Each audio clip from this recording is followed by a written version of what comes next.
Hi. I'll be reading from my first novel, No God in Sight. This is a story which is titled Amjad, the Slayer of Lesser Life Forms. Move! Out of my way! If that chicken reaches the street, it will be crushed under some car or scooter. I'll have to pay 40 rupees from my pocket while crows and cats enjoy a risky mid-road feast. Where did he go? I checked behind a hedge and inside cartons lying in front of APJ paint shop. I look under the cars parked nearby. Pakpakak! Clinging to the axle of a Fiat, huh? I drag the bird out by his wings. He yields to my grip. I hold him against my chest. A woman customer has selected this bird. As we approach the shop, the chicken starts to tremble. Crammed in the cage for 3 weeks, he has watched me carry his brothers and sisters to the back, where I slash, defeather, skin, and chop them into pieces as per customers' orders. No wonder this chap wants to flee. He has observed and learnt to fear me. You sure you want this one only? I asked the woman waiting outside the shop. The way I am hugging the bird, she says, Of course not, I'm not a monster. Give me another one.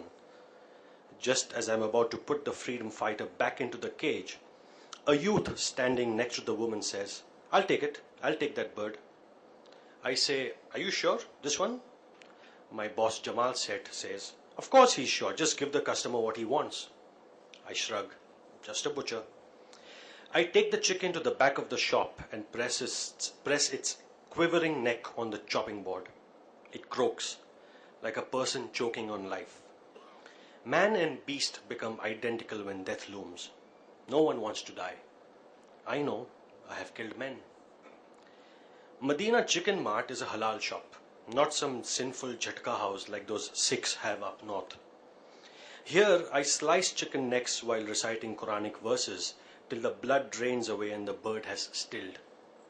Why? So realization dawns on the bird as it meditates on its death. Mostly, though, the chickens meditate on me. As the blood escapes their gullets, they stare with such disappointment in their beady eyes that I feel like quitting and becoming a fakir. But I don't have a choice. Who will feed my parents, my wife, and our son? He is 2 years and 9 months old. Doesn't speak yet. Only gurgles and grins at everything like a simpleton. Genetic damage due to excessive inbreeding, the doctor had said while shaking his head in horror after he learnt that my wife is my aunt's daughter, my father is my mother's uncle, and my wife's mother and father are first cousins.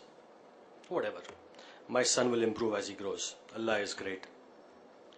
A chicken's heart beats even outside its body. I never knew that till I came to work here. In the beginning, just for fun, I had thrown a chicken's heart on the floor and watched the purple kernel-shaped chunk pulsate and wriggle about, leaving a red trail like a snail. After some minutes it stopped suddenly, accusatively. I was overcome with such grief, as if the chicken's soul, in passing, had cursed me. Since then, I packed the heart with the body or fling it in the bin behind me.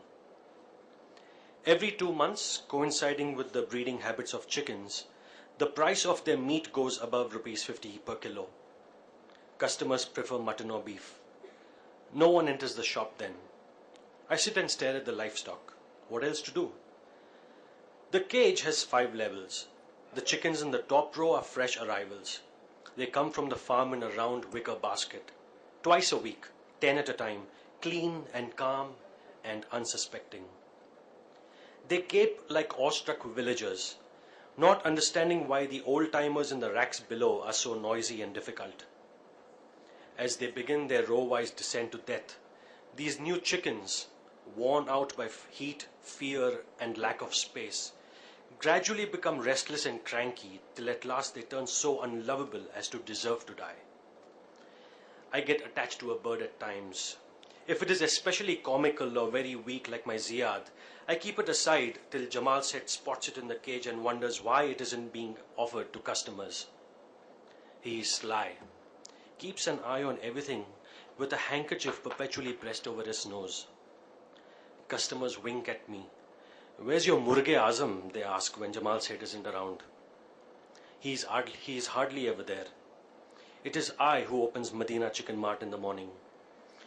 On arriving, I step out of my shirt pant and hang them on a nail high above the bloodiness below. I put on my uniform then, a blue checkered lungi and netted vest. My friend Mushtaq had said that in these clothes, with the cleaver in hand and black amulets around my right arm and neck, I look like an Asli Kasai, absolute butcher man. Jamal Seth had admired his wit. Now Mushtaq doesn't even know where to shit.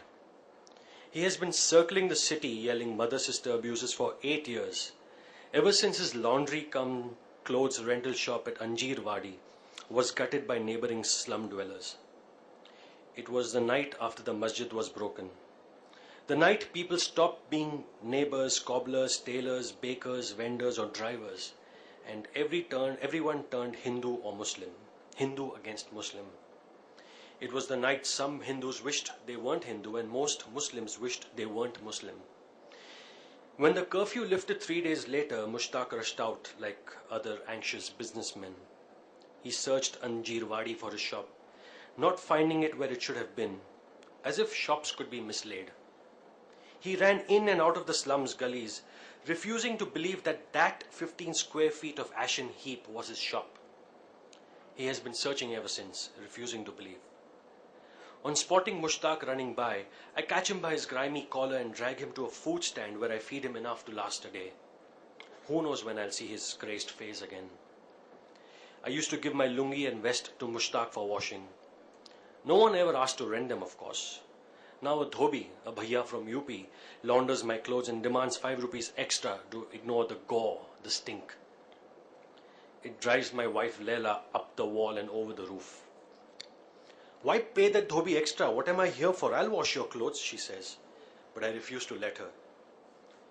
Then tell your Jamal Seth to pay the dhobi. Why should we? She asks. At 20, Leila understands nothing. How can I be petty over 10 rupees for laundry when, in addition to my monthly salary of 2000, Jamal Seth allows 1 free chicken every week? I take it home for the family. No thanks, no chicken for me. Since I began working here, I cannot stand aromas in my food. So no chicken, no onions and no garlic. My meals consist of boiled vegetables. If my food asserts itself at all, I vomit. If Leila applies perfume, I get very angry. Like bakers who reek of biscuits and chemists who stink like alcoholics, the stench of chicken guts and feathers has possessed me. I avoid all other smells. To be comfortable with discomfort, one must banish all contact with ease. She's a great woman, my Leila, my queen. Only once has she repelled me. On our wedding night, when I sprung up and hugged her, she breathed in and vomited the rich wedding food on our flower-strewn bed. Now the same girl offers to clean my foul, feather-flecked lungi and vest.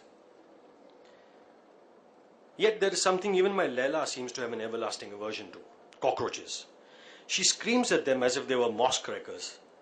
Like on sighting a rat in the shop, Jamal Seth lifts his feet off the floor and yells, Amjad, chuha, marusko. They expect me to kill them. Cockroaches, okay, they are like brown smelly wisps of air. But Bombay's rats are big as cats. Killing them is like killing a person. People think butchers can kill anything. It's one thing to kill for money like I do at Medina Chicken, like executioners and assassins do. Killing for money shows a desire for good things, a better life. But to kill out of hatred or fear hardens the heart. I have done my share of such killing and want no more. With the wooden handle of my cleaver, I wrap the rats on their furry little skulls and kick them to the walkway outside.